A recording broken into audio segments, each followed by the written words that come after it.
નમસ્કાર વિદ્યાર્થી મિત્રો, સ્વાગત છે આપ સર્વનું આપણી પોતાની યુટ્યુબ ચેનલ ઓશન કોચિંગ ક્લાસીસમાં. વિદ્યાર્થી મિત્રો, વિકાસ પરીક્ષા અસાઇનમેન્ટ જે આપણે ધોરણ 9 પ્રથમ પરીક્ષા 2024 માટે આપેલું છે, તેમાં આજે આપણે વિષય હિન્દી લેખન વિભાગ ડી એમાં પ્રશ્ન ક્રમાંક 31 એટલે કે કહાની લેખનનું સંપૂર્ણ સોલ્યુશન મેળવીશું. વિદ્યાર્થી મિત્રો, અગાઉ આપણે સેક્શન એ, સેક્શન બી અને સેક્શન સી સંપૂર્ણપણે ભણી ચૂક્યા છીએ અને સેક્શન ડીમાં પેરેગ્રાફ ઉપરથી સવાલ જવાબ પણ આપણે જોઈ ચૂક્યા છીએ. સાથે સાથે વિદ્યાર્થી મિત્રો, આપણી ચેનલ ઓશન કોચિંગ ક્લાસીસ પર અસાઇનમેન્ટનું સંપૂર્ણ સોલ્યુશન એટલે કે ગુજરાતી, ગણિત, હિન્દી, અંગ્રેજી, વિજ્ઞાન, સમાજ, સંસ્કૃત આ બધા જ વિષયનું સંપૂર્ણ સોલ્યુશન અવેલેબલ છે. જો તમે તેના વિડીયોઝ નથી જોયા તો તેની લિંક પણ નીચે વિડીયોના ડિસ્ક્રિપ્શન બોક્સ પર આપી છે, તેને જરૂરથી જોઈ આવજો. તો ચાલો શરૂ કરીએ. પ્રશ્ન ક્રમાંક 31 જે આપણને કહાની લેખન સ્વરૂપે આપેલો છે. આગળ વધતા પહેલાં તમારા માટે ખુશખબરી છે કે વિકાસ પરીક્ષાલક્ષી અસાઇનમેન્ટ જે ધોરણ 9નું આદર્શ પ્રશ્નોપત્રો સહિત વર્ષ 2024ની પ્રથમ પરીક્ષા માટે આપણને આપ્યું છે, તે અસાઇનમેન્ટ તમે હવે ઘરે બેઠા મેળવી શકો છો. જી હા વિદ્યાર્થી મિત્રો, કોઈ પણ પ્રકારનો એક્સ્ટ્રા ડિલિવરી ચાર્જ ચૂકવ્યા વગર તમે આ અસાઇનમેન્ટ હવે ઘરે બેઠા મેળવી શકશો. ઘરે બેઠા મેળવવા માટે આપણો મોબાઈલ નંબર 6354827383 પર કોન્ટેક્ટ કરીને વધુ માહિતી મેળવી શકો છો. હવે છે કહાની લેખન. कहानी प्रश्न क्रमांक 31 रूपरेखा ने आधारित कहानी लिखकर उचित शीर्षक दीजिए जे आपने 3 मार्क्स में पूछावानी है. पहली कहानी तो अहीं आपने मुद्दा आप्या है, तो कहानी वाँचू छूँ. खेत का सोने का घड़ा ये शीर्षक है. गाँव में एक बुजुर्ग किसान रहते थे जिनका नाम हरिओम था. उनकी फसल हमेशा हरी भरी और भरपूर होती थी, लेकिन उम्र के साथ उनका स्वास्थ्य ढल रहा था. अपने अंतिम समय के करीब आते हुए हरिओम ने अपने 4 आलसी बेटों को बुलाया. उन्होंने उन्हें एक आखिरी सलाह दी कि मेरे बाद खेत में सोने का घड़ा गड़ा है. उनके बेटे इस बात को एक अजीबोगरीब मजाक मानकर हंस पड़े और यह सोचकर उनका पिता अब बेतुकी बातें करने लगे हैं, उन्होंने इस बात को गंभीरता से नहीं लिया. हरिओम की मृत्यु के बाद उन्होंने खेत में खुदाई शुरू की, लेकिन महीनों की मेहनत के बावजूद उन्हें कहीं भी सोने का घड़ा नहीं मिला.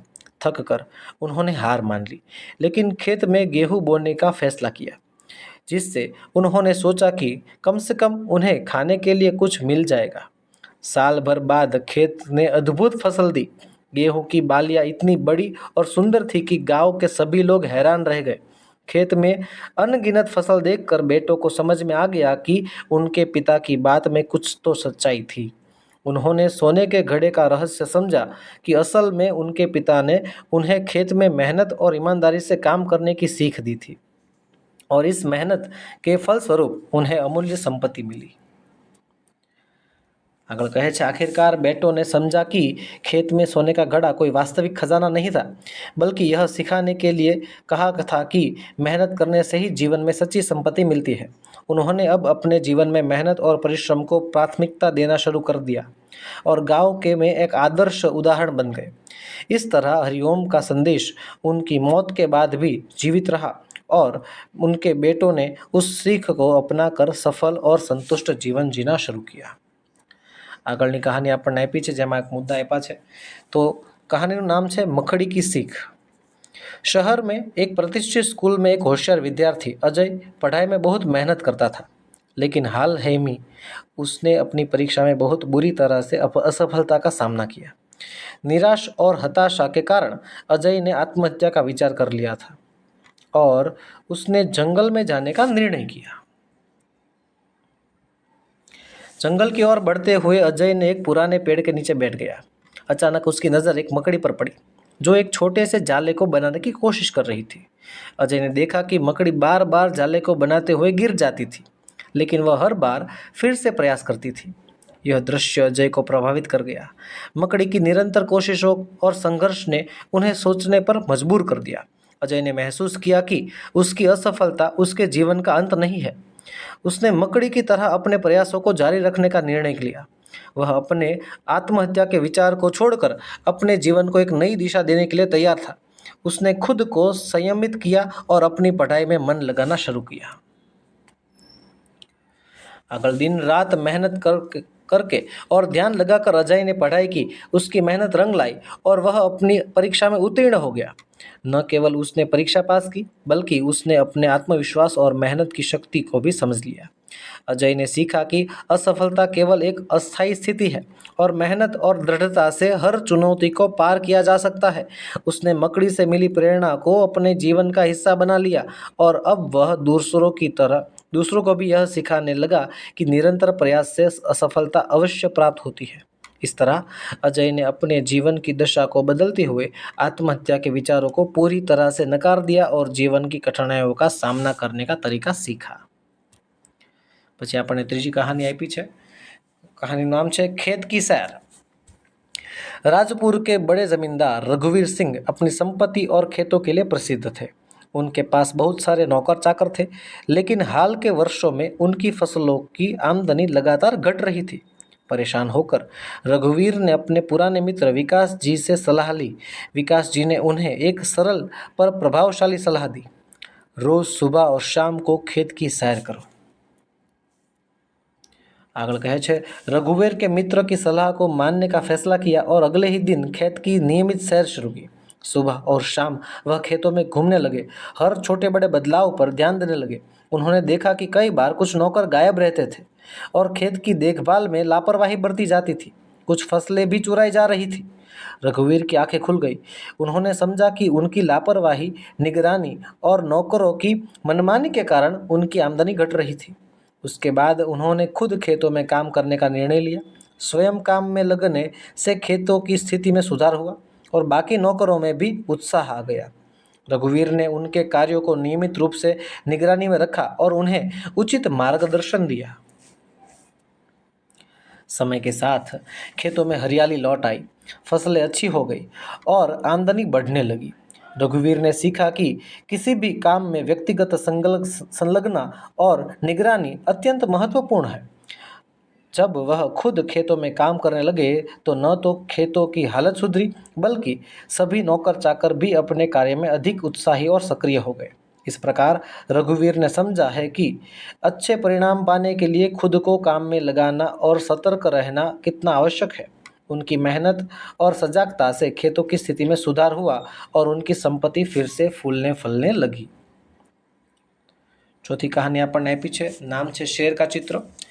गांव में एक प्रतिभाशाली चित्रकार संदीप प्राकृतिक दृश्यों को और जीवों के चित्र बनाने का शौक रखते थे।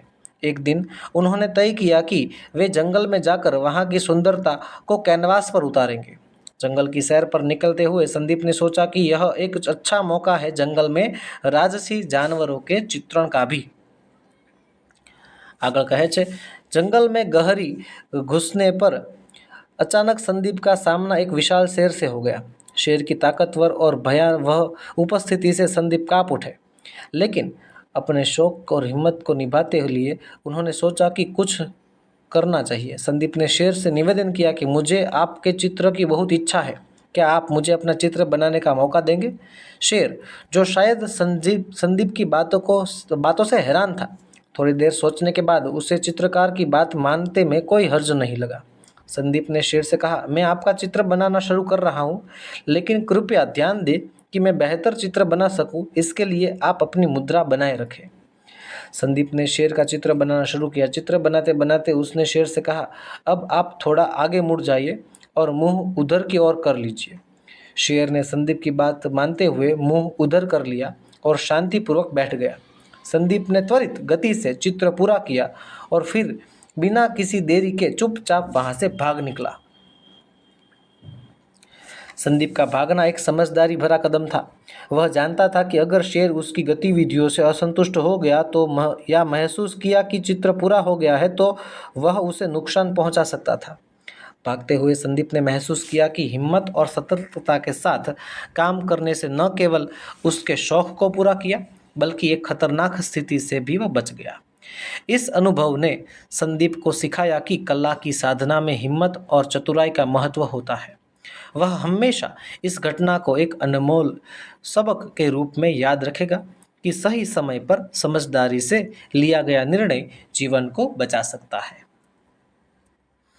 आगे आपने पांचमी कहानी आपी है, नाम है साप और साधु।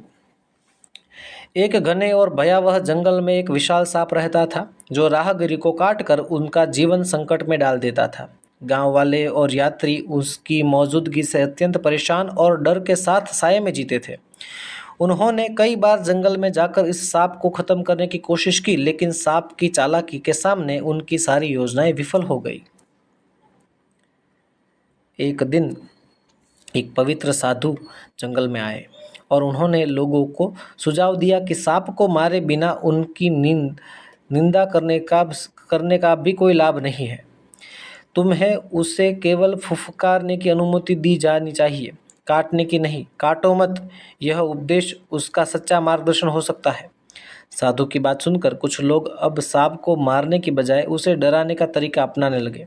जब भी सांप राहगीरों को देखता, उन्होंने उसे ढेले मारकर दूर भगाने की कोशिश की, लेकिन उससे सांप भी क्रोधित हो गया और उसने कभी कभार फिर से हमला करना शुरू कर दिया। यह स्थिति और भी गंभीर हो गई। फिर से साधु ने जंगल में जाकर लोगों को नया उपदेश दिया। अब तुम केवल फुफकारो, लेकिन काटो मत। उन्होंने समझाया कि तुम्हें केवल डर और भय फैलाना चाहिए, लेकिन सांप को चोट नहीं पहुंचानी चाहिए। जब तुम केवल फुफकारोगे, वह समझेगा कि वह किसी खतरे में नहीं है और धीरे धीरे तुम्हारी गतिविधियों से परेशान होकर खुद ही जंगल छोड़ देगा। तो साधु के इस नए उपदेश को मानकर लोगों ने अब केवल सांप को डराने और फुफकारने की प्रक्रिया अपनाई। उन्होंने उसे शांति से छोड़ा और केवल हल्की आवाज़ की। धीरे धीरे सांप जंगल से दूर चला गया और उसकी लगातार बुराई का समस्या हल हो गई।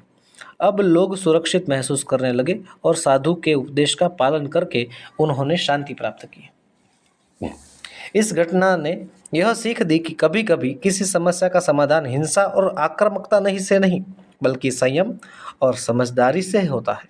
साधु के सिखाए गए तरीके ने सबक दिया कि केवल डराने से ही किसी कठिन परिस्थिति का समाधान संभव है, लेकिन चोट पहुंचाए बिना। तो बस विद्यार्थी मित्रों, આજના વિડીયોમાં એટલું જ। આજે આપણે સોલ્વ કર્યો પ્રશ્ન નંબર 31, જેમાં આપણે કહાની લેખન ભણ્યા। મળીશું આવતા વિડીયોમાં, જેમાં આપણે પ્રશ્ન નંબર 31 જે આપણને અથવામાં પૂછાય છે, જેમાં આપણે પત્ર લેખનનો અભ્યાસ કરીશું। વિદ્યાર્થી મિત્રો, વિડીયો ગમ્યો હોય તો લાઈક કરો, તમારા મિત્રોમાં શેર કરો અને ચેનલમાં નવા હો તો સબસ્ક્રાઈબ કરો।